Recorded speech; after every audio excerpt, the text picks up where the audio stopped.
जय जिनेंद्र। क्या आपको पता है वर्तमान के शासन नायक भगवान कौन है?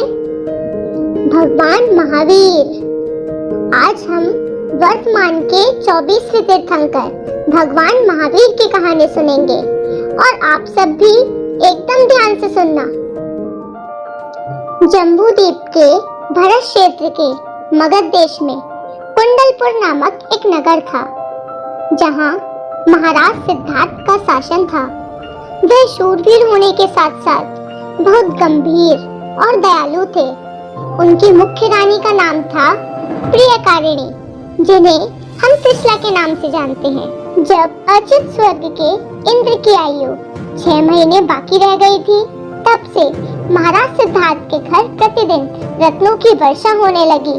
अनेक देवियां आकर माता त्रिशला की सेवा करने लगी और इन सब कारणों से महाराज को यह निश्चय हो गया कि अब हमारे नाथ वंश में किसी प्रभावशाली महापुरुष का जन्म होने वाला है।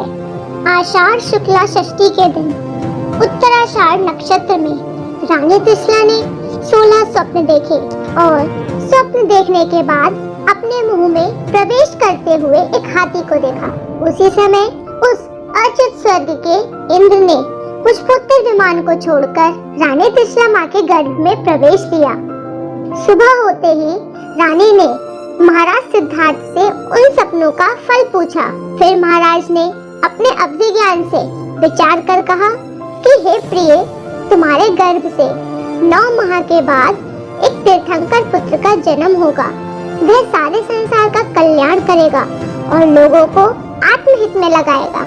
राजा सिद्धार्थ के यह वचन सुनकर माता त्रिशला हर्ष के मारे फूली न समाई और उसी समय चारों निकाय के देवों ने आकर भावी तीर्थंकर महावीर के गर्भ कल्याणक का उत्सव किया और माता और पिता का उचित सत्कार किया।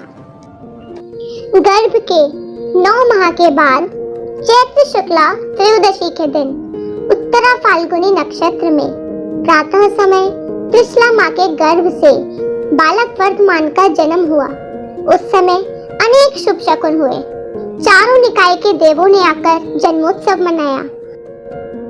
उस दिन इंद्र ने बालक वर्धमान को मेरु पर्वत पर ले जाकर अति भक्तिवश जन्माभिषेक किया और वह नृत्य आदि नाटक आदि कार्यक्रम किए। देवराज ने उस बालक का नाम वर्धमान रखा। एक बार संजय और विजय नाम के 2 मुनिराजों को किसी तत्व संबंधी कोई शंका उत्पन्न हुई, परंतु मार्ग से गमन करते समय उनकी नजर बालक वर्धमान पर पड़ी और उनके दर्शन मात्र से ही उनका संदेह दूर हो गया। इसीलिए उन्होंने बड़ी भक्ति से कहा कि यह बालक सन्मति तीर्थंकर होने वाला है, अर्थात उन्होंने उनका नाम सन्मति रखा। जैसे जैसे बालक वर्धमान बड़े होने लगे, वह और मनमोहक होने लगे। जो भी उन्हें देखता, उनका मन प्रसन्न हो जाता। कम समय में ही बालक वर्धमान को सारी विद्याएं अपने आप ही प्राप्त हो गई। विद्वान होने के साथ साथ शूरता, वीरता और साहस में भी वह प्रसिद्ध होने लगे। किसी एक दिन इंद्र की सभा में देवों में यह चर्चा चल रही थी कि इस समय सबसे अधिक शूरवीर श्री वर्धमान स्वामी ही है। यह सुनकर एक संगम नाम का देव उनकी परीक्षा करने के लिए आया। आते ही उसने देखा कि बालक वर्धमान के साथ अन्य देव बालक का रूप धारण कर उनके साथ क्रीड़ा कर रहे हैं। यह देख संगम नाम का देव उन्हें डराने की इच्छा से किसी बड़े सांप का रूप धारण करके आया और वह वृक्ष के चारों ओर लिपट गया, जिसे देख अन्य सभी बालक इधर उधर भाग गए। परंतु बालक वर्धमान ने बड़ी वीरता से काम किया। उन्होंने उस महाभयानक सर्प को बड़े आराम से उठाकर दूसरी ओर फेंक दिया। तब संगम देव ने अपना असली रूप प्रकट कर दिया और वर्धमान के बल एवं धैर्य की बारंबार प्रशंसा करते हुए उनका नाम वीर रखा। इस तरह बालक वर्धमान का नाम वीर पड़ा। एक बार एक हाथी पागल हो गया था। वह तोड़फोड़ करने लगा। सभी जन घबराकर इधर उधर भागने लगे, परंतु जैसे ही बालक वर्धमान हाथी के सामने आए। वह हाथी स्वयं में भी शांत हो गया। उनकी इस परम वीरता से उनका नाम अतिवीर पड़ा। अब धीरे धीरे वह बड़े हो रहे थे। उनकी आयु के 30 वर्ष बीत गए थे। वह पूर्णतः गंभीर और राज्य कार्य संभालने लायक हो गए थे। तब उनके पिताजी और उनके बीच क्या संवाद होता है, आइए सुनते हैं। हे पुत्र, अब तुम राज कार्य संभालने लायक हो गए हो। मैं तुम्हारा विवाह कर तुम्हें राज्य सौंप कर दीक्षा लेना चाहता हूँ, अतः अब यह तुम संभालो।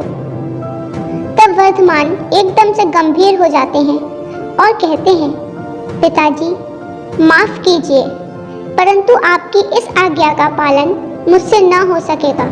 मेरी आयु कुल 72 वर्ष की है, जिसमें आज 30 वर्ष व्यतीत हो चुके हैं। अब अपना शेष जीवन मैं स्वरूप गुप्त होकर बिताना चाहता हूँ। पिताजी की अनेक हटों के बाद भी वह नहीं मानते और कहते हैं, पिताजी अब मुझे आज्ञा दीजिए, जिससे मैं दीक्षा लेकर आत्म साधना कर सकूं। जब पिता पुत्र का संवाद रानी त्रिशला के कानों में पड़ता है, वह पुत्र मोह से व्याकुल हो उठती हैं और कहती हैं कि मेरे लाल, तू शादी क्यों नहीं करता? वर्धमान ललना से कहे तृष्णा माता, लाल मेरी शादी क्यों ना रचाता। तब वर्धमान अपनी माँ को धैर्य बंधाते हैं और कहते हैं, बोले मुस्का के वीरा, सुनो मेरी माए। बोले मुस्का के वीरा, सुनो मेरी माए। कितनी ही बार मैंने शादियाँ रचाई, शादियाँ रचाई फिर भी हो, शादियाँ रचाई फिर भी पाई नहीं साता, इसीलिए माता। तब माता कहती है, बेटा तेरी बात सच्ची है, परंतु अभी तेरी युवावस्था है, इसलिए विवाह करके गृहस्थ आश्रम चलाओ, फिर संसार छोड़कर धर्म तीर्थ चलाना। तुमसे पहले ऋषभ आदि तीर्थंकर हुए, उन्होंने भी ऐसा ही किया था। इस पर वर्धमान क्या उत्तर देते हैं, आइए वह सुनते हैं। बोले मुस्का के वीरा, जगत के सहारे। बोले मुस्का के वीरा, जगत के सहारे। नेमिनाथ सच्चे हैं साथी हमारे, उन्मुख प्राणियों को हो,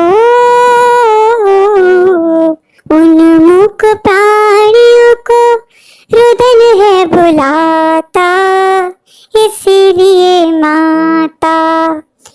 सुनो मैया तुमका पन के पुजारी, तोड़ूंगा कर्मों की जंजीर सारी। राजपाट वैभव ये हो,